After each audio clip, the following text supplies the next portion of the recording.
그래서 여기 첫 문단에 있는 내용에서 이거 무슨 얘기 하려고 하는지, 이제 앞으로 무슨 얘기가 중심 화제가 되는지, 중심 소재가 되는지 슬슬 찾아보는 그런 느낌으로 읽어줘야 되고, 이제 앞으로 무슨 내용이 나올까 예측을 할 수도 있으면 좋고, 꼭 예측하라는 게 아니라, 그리고 앞으로 이제 글은 뭐에 대해서 다룰까 이 정도로만 한번 뉘앙스만 한번 잡아보는 걸로 해볼게요.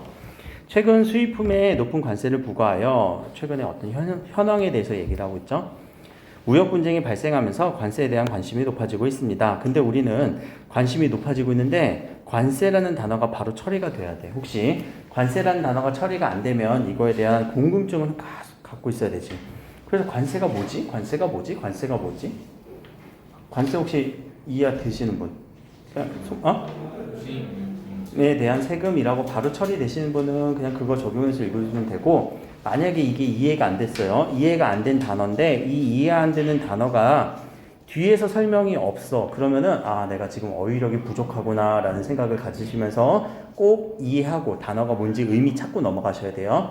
근데 관세란이라고 이렇게 해보니까 여기 나와주는 거 보니까 이거는 여러분들한테 이제 관세에 대한 의미 정의해 주는 거구나. 내가 몰라도 괜찮았던 단어구나 라고 위로하시면서 나 괜찮네. 아직은 괜찮네. 라고 생각하시면서, 그럼 관세가 뭔지 한번 봅시다. 수입되는 재화에 부과되는 조세로 하나 끊어줘야 돼요. 수입되는 재화에 부과되는 조세이다 라는 문장이 하나 있는 거지. 옆에 정리. 관세란, 관세는 무엇이다? 수입되는, 자, 재화는 또 무슨 단어야? 재화.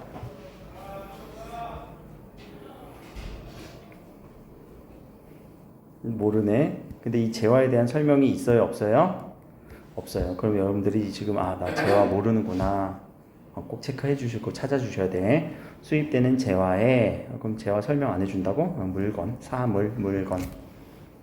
수입되는 물건에 부과되는 조세예요. 부과, 조세. 조세라는 단어는 뭐야? 세금. 세금. 수입 물품에다가 요 세금을 붙여주는 거래. 그럼 관세에 대해서 설명했네요. 개념에 대해서. 정부가 그럼 이런 세금을 주로 담당을 하죠. 조세 수입을 늘리거나, 자, 늘리거나 국내 사업을 보호하기 위한 목적이니까 조세 수입을 늘리거나 엔드니 5원이 5억겠죠. 5억. 국내 산업을 보호하기 위해서 이게 목적이에요. 그래서 관세를 부과한대요. 정부가, 그렇죠? 그런데 관세를 부과하면, 자, 이렇게 관세를 부과하면은 어떤 현상? 국내 경기 및 국제 교역에 영향을 미칩니다. 이때는 엔드죠. 국제 교역. 영향. 내가 쓰는 거 그대로 안 써도 돼. 문장을 그대로 나는 바꿔줄 뿐이야. 여러분들이 스스로 문장 보면서 정리하는 거야. 그럼 여기서 경기라는 단어는 뭘까? 얘들아, 경기. 경제. 경기? 경제 현황 아니에요? 경제 현황, 경제 분위기. 맞아요. 그렇게 잘 잡아줬어요. 시합이라고 생각하는 사람 없지? 그리고 국제교역에 영향을 미친대요. 그러면 자, 이 한 문단만 가지고 우리가 관세가 갖는 특징들 설명할 수 있다. 먼저 관세는 조세 수입을 높이기 위해서 붙여준다. 설명 맞죠? 또 두 번째, 관세를 통해서 국내 사업을 보호할 수 있다. 맞는 설명이죠. 관세로 국내 경기에 영향을 미친다. 맞는 설명이죠. 관세는 국제교역에 영향을 미친다. 맞는 설명이 될 수 있죠. 또 관세는 수입되는 물건에 부과하는 조세다. 그럼 이 관세에 대한 설명으로 적절하지 않은 것을 고르세요 라고 해서 여기서 틀린 내용 하나 껴갖고 학교에서 문제 내기 패턴 쉽겠지. 그러니까 관세에 대한 정의가 적어도 지금 여기서 5가지 개념 정의까지 해서 어떤 특징이 있고 어떤 성격이 있는지까지 정리하시는 게 내용 일치 문제에서 적용될 수 있는 거예요. 그러면 앞으로 이 첫 문단 보니까 무슨 얘기가 나올 것 같니? 관세는 무엇이다? 라고 얘기할 게 아니라 관세는 국내 경기와 국제 교역에 영향을 미친다라고 했으니까 이게 국내 경기와 국제 교역에 영향을 미치는 내용이 쭉 이어지지 않을까라고 하는 그런 생각을 한번 가져주시는 게 앞에서 우리 이미 이거 한번 겪어봤어. 그 뇌와 언어 문제에서 볼게요. 자, 여기에서도 첫 문단에서 읽어보면 결국 실어증 물어보는 것처럼 느껴졌었지. 근데 실어증 물어봤었니? 아니지. 주된 내용은 뭐야? 언어 처리 과정에 대한 이론을 얘기하려던 거였죠. 그쵸? 그럼 우리 여기서도 지금 뒤에 있는 지문에서도 관세를 얘기할 것처럼 얘기하다가 아니, 관세가 갖고 있는 어떤 영향들. 여기서는 실어증에 대해서 얘기할 것처럼 얘기하다가 아니, 실어증과 관련해서 언어 처리 이론들. 자, 이런 식으로 연결고리를 생각해 주면서 여기도 그러면 관세를 가지고 어떤 영향이라던가 그리고 요 국제교역 영향이라던가 국내 경기 영향에 대해서 생각을 해봐야 되겠구나 라고 하는 어떤 미래 뒤에 나올 내용들을 예측을 좀 한번 해보세요. 자, 이어서 관세가 국내 경기에 미치는 영향을 살펴보기 위해서는 시장에서의 수요와 공급의 원리를 알아야 합니다 라고. 자, 요 문장의 의미는 뭐니? 국내 경기와 국제 교역의 영향을 직접 얘기하겠다라는 거야? 아니, 잠깐 쉬어가서 이것부터 알고 가자라는 거야. 이것부터 알고 가자라는 거예요. 뭐 수학에서 근해 공식을 우리가 알려면 뭐부터 알아야 돼?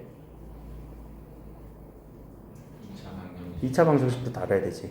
그래, 근해 공식을 알기 위해서는 2차 방정식부터 우리는 알고 가자 이런 측면으로 이것부터 알자는 얘기예요. 여기서 그럼 알아야 되는 대상이 뭐라고요? 수요와 공급의 원리.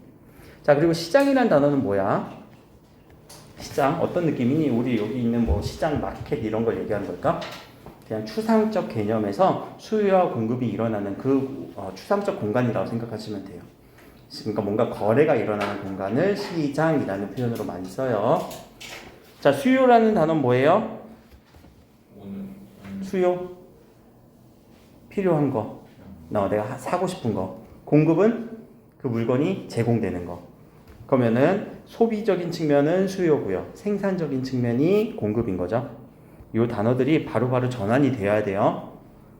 다시 수요라는 거는 공급이라는 거는 수요를 소비라고 생각해도 괜찮다라는 거, 공급은 생산이라고 생각해도 괜찮다는 거, 수요는 나의 필요라고 생각해도 괜찮다는 거, 알겠지? 공급, 생산 이런 범주 안에 같은 범주로 생각을 해주셔야 돼요.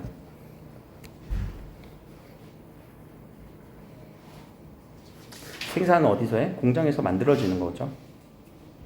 수요는 소비는 어디서 돼? 개인이 소비하는 거죠. 뭐 꼭 개인과 공장 이런 측면은 아니고 회사와 회사에서도 수요와 공급이 일어나니까 이런 범주로 정리해 주시고, 자, 오른쪽에 그래프 얘기가 나오네. 나 앉아서 해도 되겠니? 잠깐만.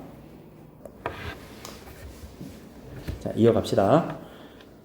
의식적으로 여러분들 이렇게 그래프 나오고 표 나오고 이러면 그래프 해석하려고 노력하셔야 돼요. 알겠죠? 그래프. 그럼 그래프 위주로 한번 다시 볼게요. 그래프를 중심으로. X축 누구? 수량. Y축 누구? 가격. 여기에 선 두 개 그려져 있네. 공급 곡선. 공급은 누구? 생산과 공장 느낌으로 만들어낸 애들. 여기는 수요 곡선. 수요라는 건 뭐? 소비, 필요, 개인에 의한 거. 어쩐 니즈. 이런 느낌. 그럼 이 관계는 공급은 어떤 특성이 잡히니? 가격이 높으면 어떻게 돼? 수량이 많아지는. 무슨 관계가 잡혀요? 비례, 반비례? 비례. 자, 수요는 가격이 높으면 수량이 줄어드는 반비례 관계죠. 이거를 그냥 이해 한번 해봅시다. 그냥 요 표면적으로 드러나는 관계만 파악해도 되지만 여러분들이 수요야, 소비적인 측면이야. 여러분들이 살 거란 말이야. 근데 그게 비싸. 살 거예요, 안 살 거예요? 두 개 살려던 거 하나밖에 못 사겠지. 근데 여러분들이 공급하는 사람이야. 공장에서 찍어내는 생산자야. 가격이 비싸면 이때가 기회다 해서 많이 팔고 싶지. 그러니까 그런 것들을 대입시켜서 이해해주면은 별로 어려운 표현이 아니고, 여기서는 또 곡선이라고 표현됐네. 곡선이라 표현됐지. 근데 이거 아무리 눈 씻고 찾아봐도 직선이지 않니? 이 의미는 진짜 뭐 이게 직선이다 곡선이다라는 의미가 아니라 실제 요 공급 곡선과 수요 곡선, 이거는 여기서 드러나지 않는 거니까 설명할게요. 수요 곡선과 공급 곡선을 아주 자세하게 확대시켜서 보면은 얘네들이 공급 곡선은 이런 식으로 그려져요. 수요 곡선은 이런 식으로 그려져요. 약간의 커브를 가져. 약간의 그 커브를 갖는데 여기서는 지금 이해하기 쉽게 직선으로 표시했어요. 알겠죠? 직선으로 표시한 이유는 미리 얘기할게요. 넓이 구하는 것 때문에 그래. 여러분들 만약에 이렇게 곡선이 이렇게 있으면 넓이 구할 수 있어? 외묵부에 원의 반지름에서 넓이 구하면 되잖아. 근데 그렇게 하려면 여러분들이 그냥 배웠던 막 이렇게 기하, 도형 막 다 쓰면서 막 엄청 고민을 해야 되겠지. 근데 그런 문제가 나오면 이게 국어 문제니 수학 문제니? 그러면 수학 문제가 돼버리잖아. 그러니까 좀 단순하게 하려고 이렇게 직선으로 그려준 거예요. 그러니까 이게 곡선 아니잖아요 라고 하는 의문은 이제 해소됐을 거야. 자, 그림은 가격에 따른 수요량과 가격 어디지? Y축, 수요량 어디? X축. 변화를 나타낸 그래프입니다. 자, 그래프 해석하니까 지문도 그대로 해석되죠? 여기서 수요 곡선은 뭐래요? 재화의 가격에 따른 수요량의 변화. 이미 우리는 X축, Y축 대입해서 읽어줬고, 그래프에서 가격은 한 단위 재화를 추가 소비를 위한 지불 용의 가격을 나타내기도 합니다. 자, 그냥 읽어서는 문장이 약간 날아가는 느낌이지. 머릿속에서 정리하면서 읽어보자. 한 단위 추가 소비 한 개 더 사는 거. 그때 지불 용의 가격, 이 용이라는 단어는 뭐예요? 용의. 지불 용의. 당신을 용의자로 지목했습니다. 이런 용의일까? 지불 용의하다. 이 용이라는 거는 내가 그것에 의사가 있다라는 거예요. 지불할 의사가 있다. 돈을 내가 낼 의사가 있다.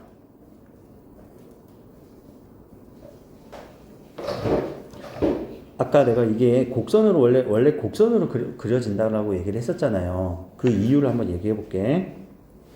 원래 그래프가 이렇게 직선이 아니고 이런 식의 그래프가 이루어지거든요. 그럼 여기서는 여러분들이 한 개를 샀어. 한 개 샀을 때는 좀 높은 가격으로 사도 괜찮아. 여러분들 핸드폰, 아이폰이 이제 13이 나온대. 그러면 여러분들 한 100만 원이면 사겠지. 근데 자, 두 개째 샀을 때 여러분들 100만 원 또 내고 살 거야? 하나 있는데 또 사고 싶을 때는 뭔가 100만 원 내고 사기엔 좀 느낌이 확 줄지 않니? 나 있는데 이거 또 사? 그럼 이때는 그냥 50만 원이래. 그럼 한 번 더 사볼까? 이런 생각이 또 들기도 할 거야. 50만 원도 비싸? 그러면 한 20만 원. 그래? 20만 원이면 하나 사고 내 뭐 투피처로 한번 써볼까? 이런 식으로 생각할 때 갑자기 확 줄어들게 돼요. 원래 그 현실적으로 그래프는. 근데 여기서는 그 면적 구하기 쉽게 여러분들한테 지금 그래프를 직선화한 거예요.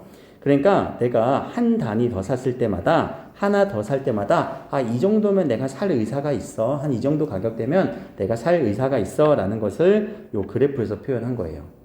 처음에 한 개 샀을 때는 요 정도 내가 1,000원이면은 여기 숫자도 간단한 숫자 대입해봐. 100원이면은 나 살 것 같아.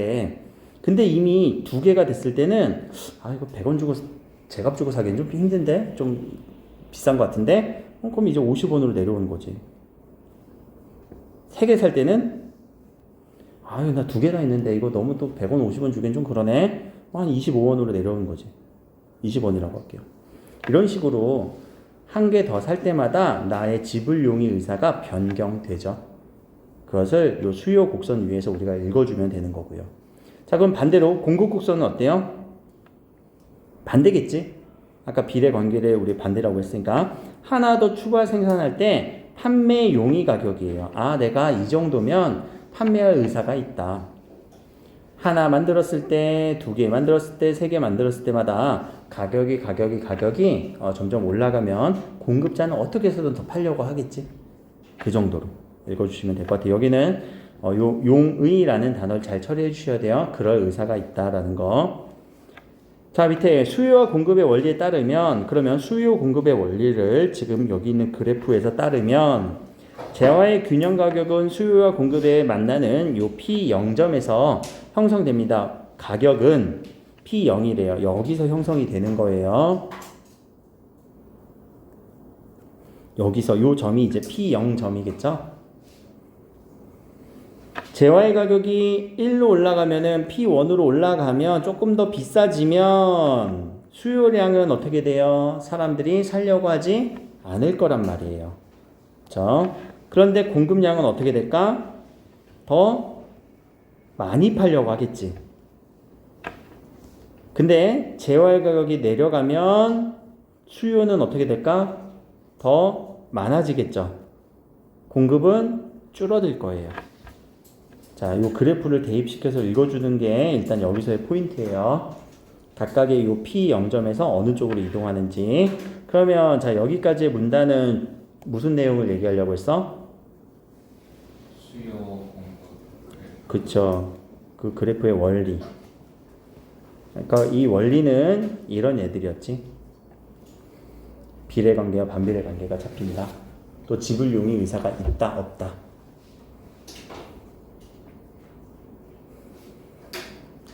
근데 우리 1문단에서 지금 뭐 수요와 공급의 원리에 대해서 설명한다고 했었니?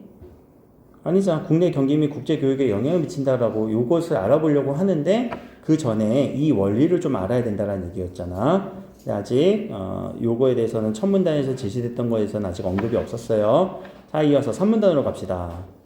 그럼 이제 얘기하려나? 아니, 이처럼 재화의 가격 변화로 수요량과 공급량이 달라지면 소비자 잉여, 생산자 잉여에도 변화가 생깁니다. 처음 나오는 단어 같은데 소비자 잉여, 생산자 잉여 처음 나온 단어이고 우리는 개념이 모를 때는 이거 설명해 줄 거예요. 여기서 잉여란, 자, 잉여라는 단어 여러분들 생각할 때 어떤 느낌이야? 잉여. 남는. 잉여, 남는 거. 근데 그렇게 설명되는지 한번 볼까? 그렇게 설명됐어, 안 됐어?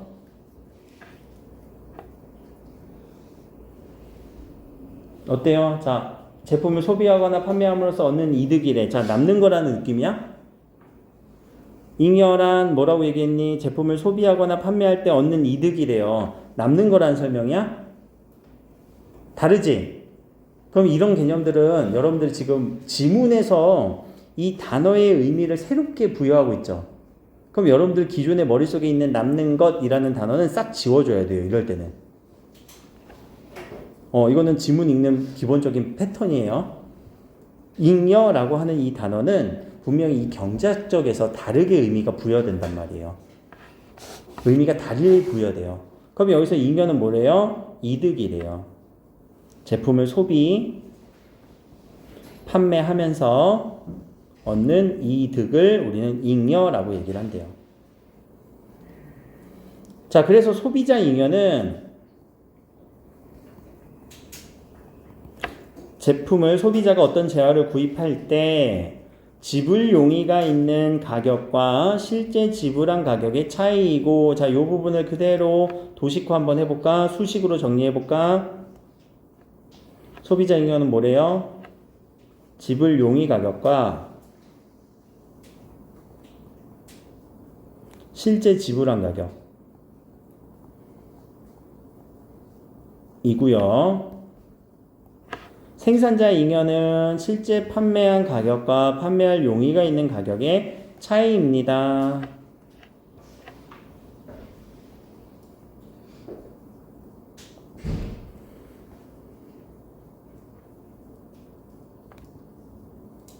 그러니까 판매 용의 가격.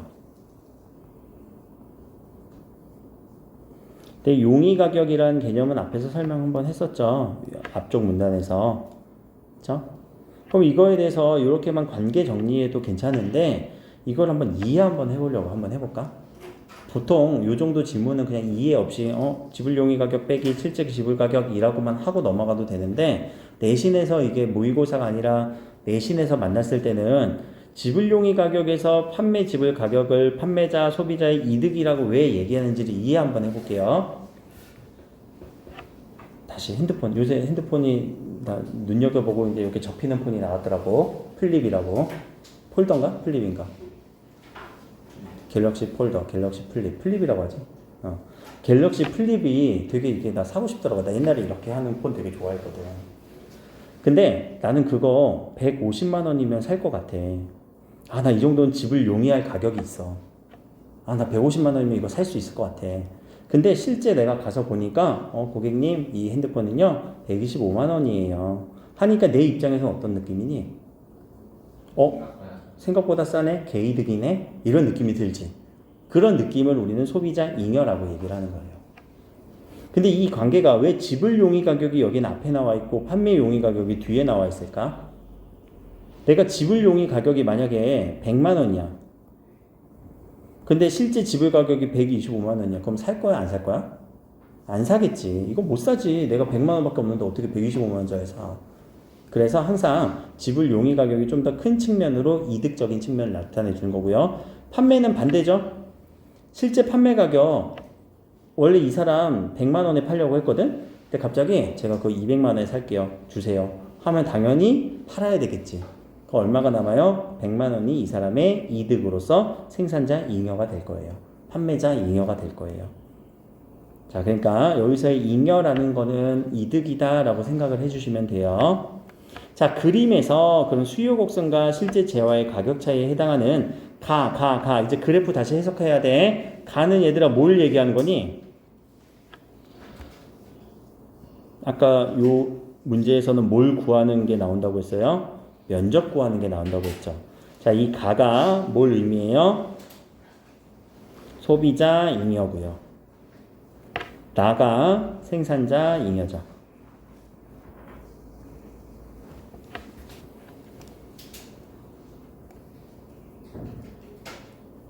면적이에요. 그러면 실제 재화의 가격 이렇게 차이는 나는 생산자 잉여를 나타납니다. 자, 만일 재화의 가격이 이렇게 올라가면 소비자 잉여는 줄어들고요. 생산자 잉여는 늘어나는 반면 재화의 가격이 내려가면 소비자 잉여는 늘어나고요. 생산자 잉여는 줄어들게 됩니다. 이거를 가서 이해 한번 해봅시다. 여기다가 그래프를 다시 한번 제가 그릴게요.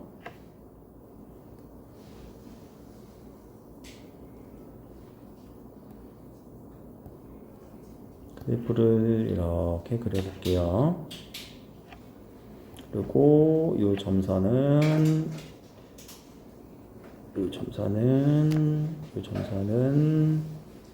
요 부분을 이쪽으로 이렇게 해야 되겠다.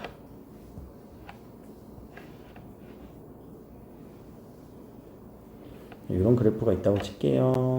그리고 이렇게 맞물리는 칸이 있어야 되겠지?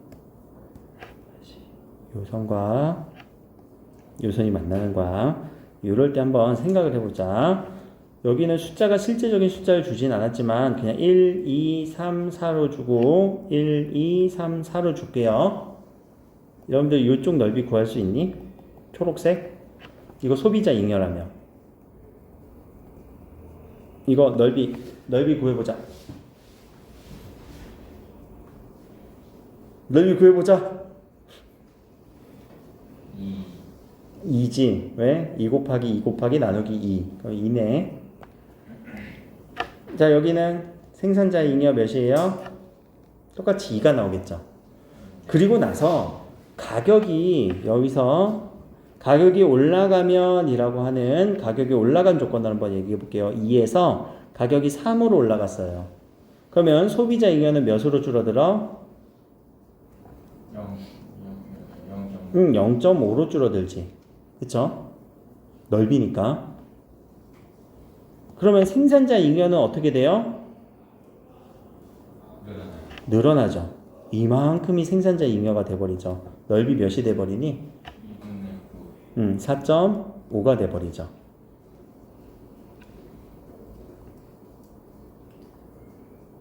자, 이 측면을 지금 얘기한 거야. 결국 면적 생각해야 된다라는 얘기였어요. 그리고 간단한 산수 정도. 경제지문에서는 산수가 등장하거든. 수학 아니야. 산수야. 더하기 빼기 곱하기 나누기.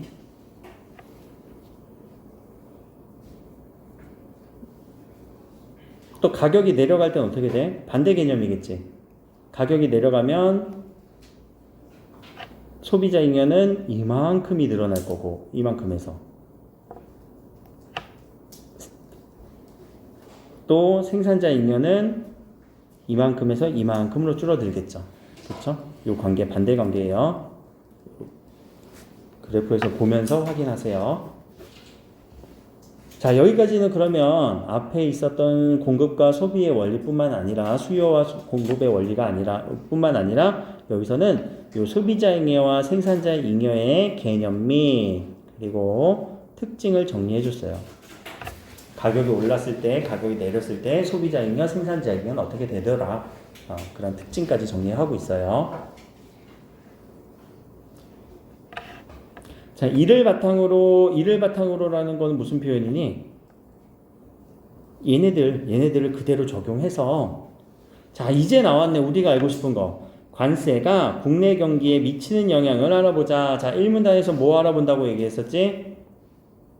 국내 경기와 국제 교역에 대해서 알아본대. 그 중에서 어디? 요 국내 경기 부분 지금 얘기하겠다라는 얘기예요.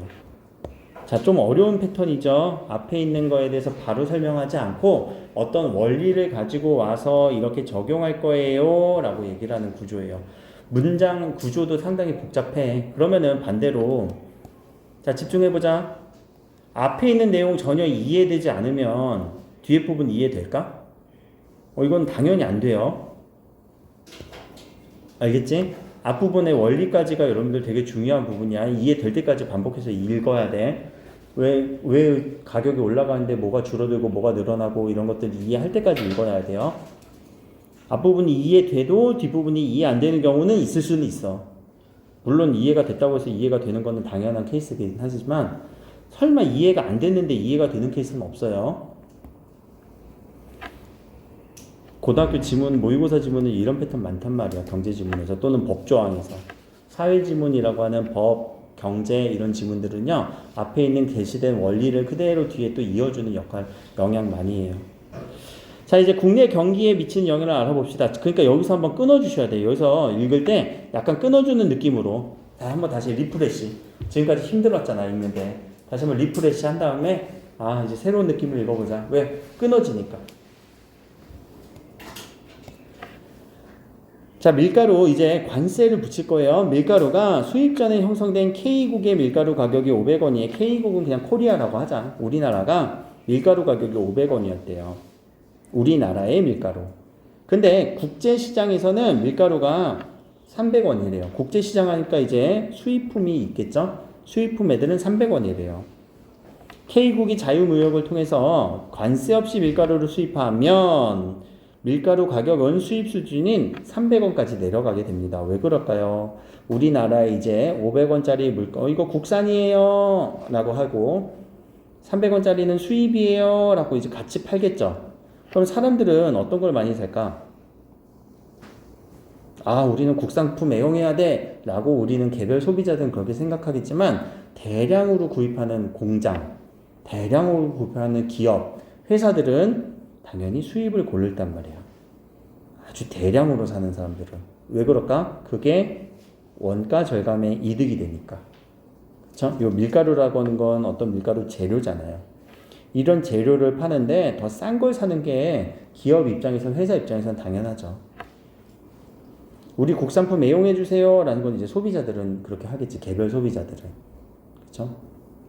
그래서 요 수입품을 많이 고르게 되다 보니까 그러면 500원에 맞춰서 팔던 판매자들은 또는 생산자들은 생각을 해보자.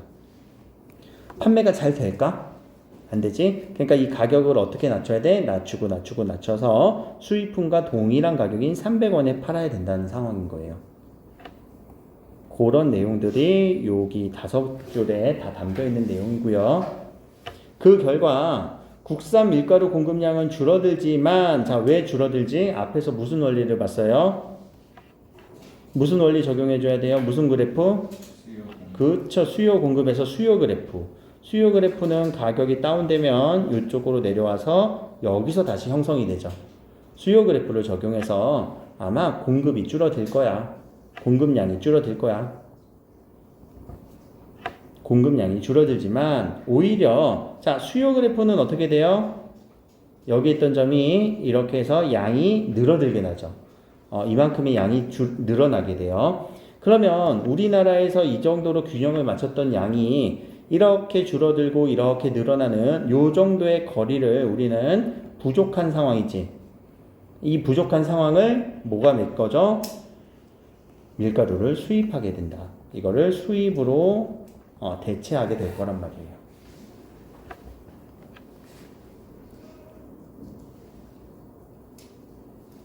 자, 이어서 밀가루 수입으로 밀가루 가격이 하락하면 결과적으로 생산자 잉여가 감소합니다. 생산자 잉여는 그럼 어떻게 찾으라고 했어? 면적으로 찾으라고 얘기를 했죠? 가격이 낮아지면은 생산자 잉여가 감소합니다. 앞에서 얘기했어요. 가격이 낮아지면 생산자 잉여는 줄어듭니다. 이 얘기 한 번 더 반복해 줬네요. 그대로 쳐줄게요. 이 보라색으로.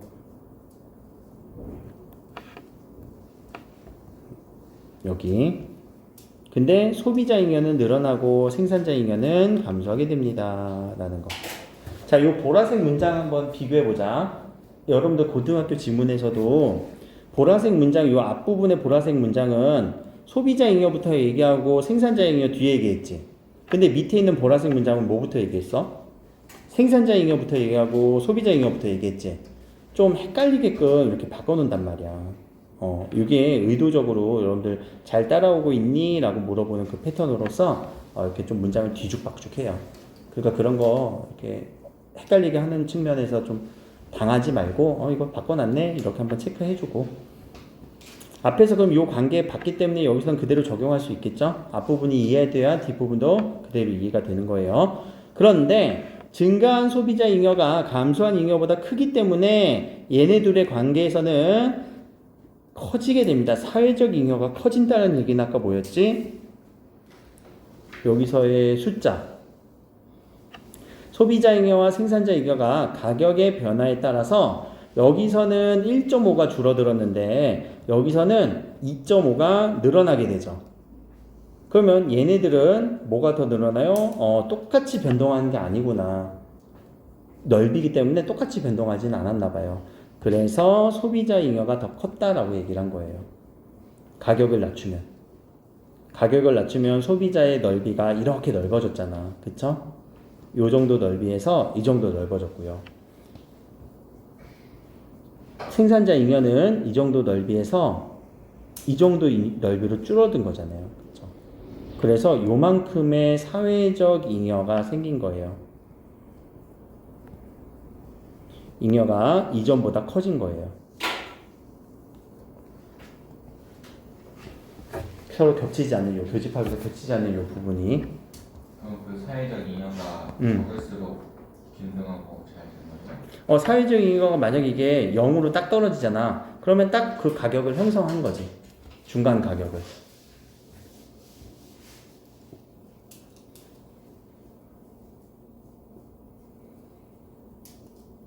이 부분이 사회적 잉여를 의미한 건 아닌데 그 차이 분명히 얘가 가격이 높고 줄었는데 왜 이렇게 차이가 나지? 어떤 건 더 크다 어떤 건 더 작다라고 하는 그 의미가 지금 요 도형적으로는 요 빈 공간 빈 공간의 차이다라는 거예요. 근데 사회적 잉여는 지금 다르게 얘기하고 있어. 소비자 잉여와 생산자 잉여의 총합이라고 얘기를 했어요. 알았죠?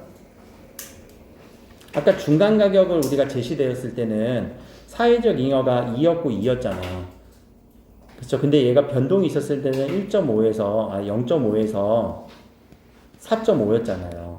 얘네들 합치면은 사회적 잉여는 4였는데 얘네들 합치면 사회적 잉여는 5로 늘어나잖아. 그 얘기를 지금 여기서 얘기한 거라고요.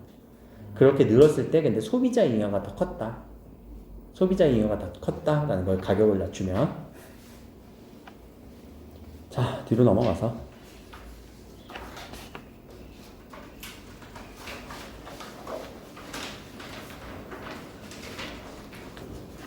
자, 그런데 K국이 밀가루 수입에 100원의 관세를 부과할 경우, 자, 여기부터 이제 어떤 조건? 관세가 부과되는 조건이죠? 우리는 분명히 이 글의 목적은 관세가 부과함으로써 국내 경기에 어떻게 영향을 미치고 국제 무역에 어떻게 영향을 미치는지 본다고 한 거예요. 자, 이제 관세가 부여됐을 때 아주 큰 특징이 필요하겠지. 앞에까지는 이제 밑밥이었어. 여기부터 이제 본격적으로 관세 부여했을 경우야. 100원의 관세를 부여하면은 수입 밀가루는 400원이에요. 원래 얼마였다고? 300원짜리가 400원으로 올라요. 그러면 아까 300원 기준에서 보면 100원이 오른 가격은 판매할 수 있으니까 국산 밀가루 공급량은 조금 더 늘어나겠죠. 물론 500원 기준에서는 줄어들겠지만 300원 기준에서는 늘어날 거예요. 그래서 생산자 잉여가 증가하게 되죠. 가격이 늘면 우리가 잉여가 생산자 입장에선 가격이 줄면 가격이 낮아지면 소비자 입장에서는 생산자 잉여가 증가 이거였으니까 반대로 소비자 입장에선 가격이 올라가니까 수요량이 줄어요. 그래서 잉여가 감소해요 라는 거. 그래프에서 그 면적 관계를 잘 따져줘야 돼요. 그거 안 되시면 와서 개별 질문하세요. 하지만 증가한 생산자 잉여와 감소된 생산자 잉여보다 작기 때문에 아직은 여전히 사회적 잉여는 밀가루 관세를 부과하기 전보다 작아지게 됩니다. 관세 부과하기 전보다 관세를 부과하고 난 후에 사회적 잉여는 좀 작아질 수밖에 없대요. 이거는 또 숫자 대입해서 곱셈해보면 산수해보면 나와. 근데 여기서 이제 특징 관세를 부여하면 관세를 부과하기 전보다 사회적 잉여는 작아지게 됩니다. 사회적 이득은 작아지게 됩니다. 그럼 관세를 붙였을 때 효과는 뭐예요? 특징 관세를 부과하면 사회적 잉여는 어떻게 된대요? 작아진대요. 그래. 그럼 이 관세가 갖는 효과겠지. 그래서 이렇게 잉여가 줄어든다. 앞에서 얘기했던 국내 경기에 영향을 끼친다. 이것을 설명해주고 있는 거잖아. 관세는 국내 경기에 영향을 끼친다. 어떤 영향? 사회적 잉여가 줄어든다. 그래서 여기까지 중심 내용은 관세를 부과했을 때 경기의 영향, 그러니까 관세와 경기와의 관계라고만 정리해줘도 괜찮겠죠?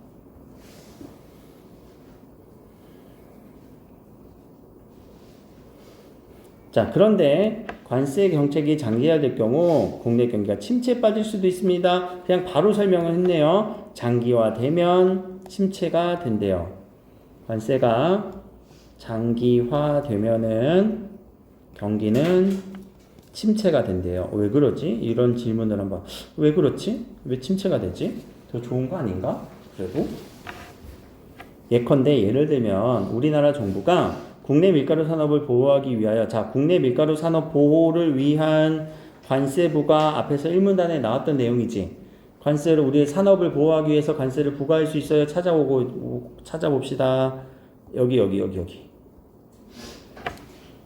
국내 산업 보호를 위한 관세 부과, 국내 산업 보호를 위한 관세 부과 이미 나왔던 내용이에요. 기억 안 나더라도 가서 찾아보고 오는 연습을 하셔야 돼요.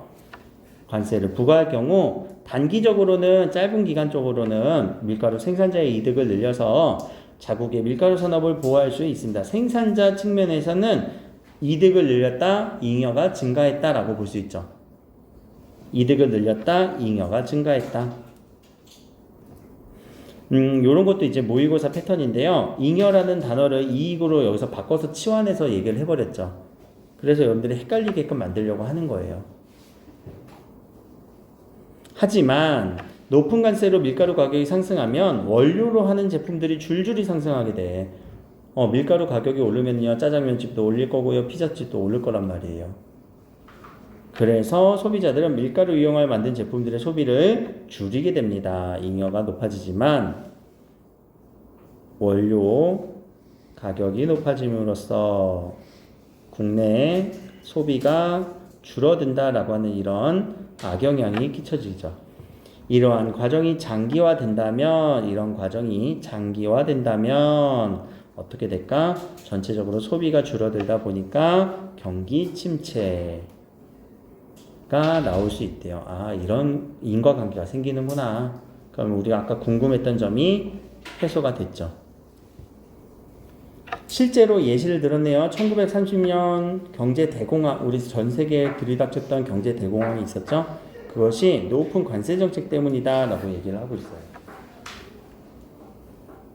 그래서 이것에 대한 영향을 끼치는데 장기화됐을 경우에 어떤 단점을 지금 이야기하고 있죠. 관세 정책을 장기화했을 경우에 단점. 경기가 침체됩니다. 경기가 왜 침체돼요? 소비가 위축돼서, 비싸져서, 이런 느낌으로 잡아주세요. 그럼 여기까지는 이제 국내 경기에 대한 얘기였고, 우리 1문단에서 아직 하나 얘기 안 나온 게 있네. 여기서 국제 교역 감소, 국제 무역 분쟁, 이런 것들, 이런 단어가 여기서 이제 마지막 문단에서 처리가 될 거란 말이에요. 그러면 자, 국내 사업을 보호 목적으로 부과된 관세는 사회적 잉여를 감소시키고 해당 제품에 대한 국내 소비를 줄어들게 한다라는 내용은 처음 내온 내용 아니죠? 앞부분을 요약한 거죠. 앞부분을 요약했어요. 관세는 사회적 잉여 감소, 해당의 국내 소비를 줄어들게 한다라는 요약 부분. 그리고 그와 관련된 산업에 악영향을 끼치고 있고요. 또한 관세는 국제 교역을 감소시키고요. 국내 시장을 침체시킬 뿐만 아니라 국제 무역 분쟁을 야기한대요. 그래서 경제 학자들은 관세에 대한 우려, 걱정을 드러내고 있습니다. 그럼 국제 무역 분쟁은 왜 일어날까? 여기서 설명 안 하고 있지. 그냥 일어난다라고만 얘기하고 끝내고 있죠. 이런 것들에 대해서는 여러분들 좀 고민해보고, 혹시 경제 쪽으로 진로각이 있으신 분들은 한번 자료를 추가적으로 찾아봐서 나중에 생기부에 적히는 아주 올바른 활동으로 이어갈 수가 있는 거지. 아니야? 맞아, 그런 패턴이야. 왜 이게 국제 무역 분쟁이 일어날까? 관세를 붙이면. 핸드폰 예시를 하자. 우리 삼성 갤럭시가 100만 원의 핸드폰을 팔고 있어요. 비슷한 기종의 아이폰이 미국에서는 90만 원에 팔어. 그럼 이게 그대로 관세 없이 들어오면은 우리나라에 이 90만 원짜리 아이폰을 사람들이 다 너도 나도 사려고 하겠지. 그러면은 우리나라 산업인 핸드폰 산업은 점점 쇠퇴할 거래요.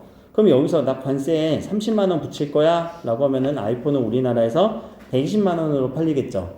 그러면 사람들은 이쪽으로 가는 게 아니라 안 사 갤럭시를 살 건데, 그래도 한두 명은 아이폰을 사겠지. 저 아이폰 좋아하시는 분들은. 그러면 자, 110만 원짜리 아이폰을 보는 이 애플이 있는 미국 정부는, 야, 한국 너 왜 이렇게 우리나라 폰 관세를 많이 붙여서 우리나라 폰 안 팔리게 하니? 하고 영어로 물어보겠지.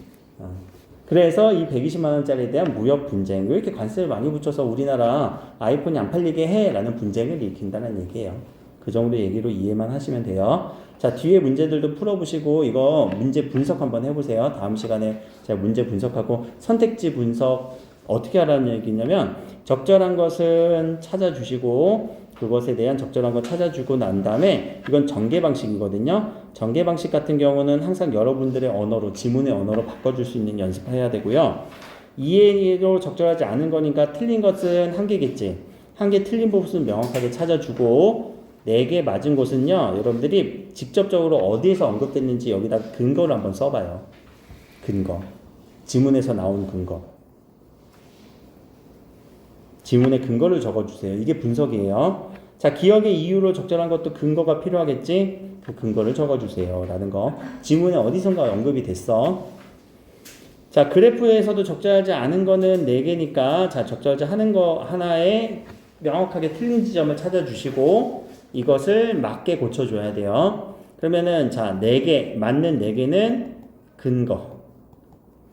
알겠죠? 지문에서 어떤 부분이 근거가 돼요, 원리가 근거가 돼요, 이런 식으로. 자, 이렇게 보기가 될 때는 이것을 이해하면서 또는 요약하면서 여기서 키워드 혹은 지문과의 연계, 이런 것들을 해주면서 이 보기를 어떻게 봐줘야 될 것이냐, 옆에다가 쭉 서술을 해봐요. 이 보기를 보는 것도 순간적으로 판단이 팍팍팍 돼야 되거든. 이 정도까지 지문 분석 한번 해보세요.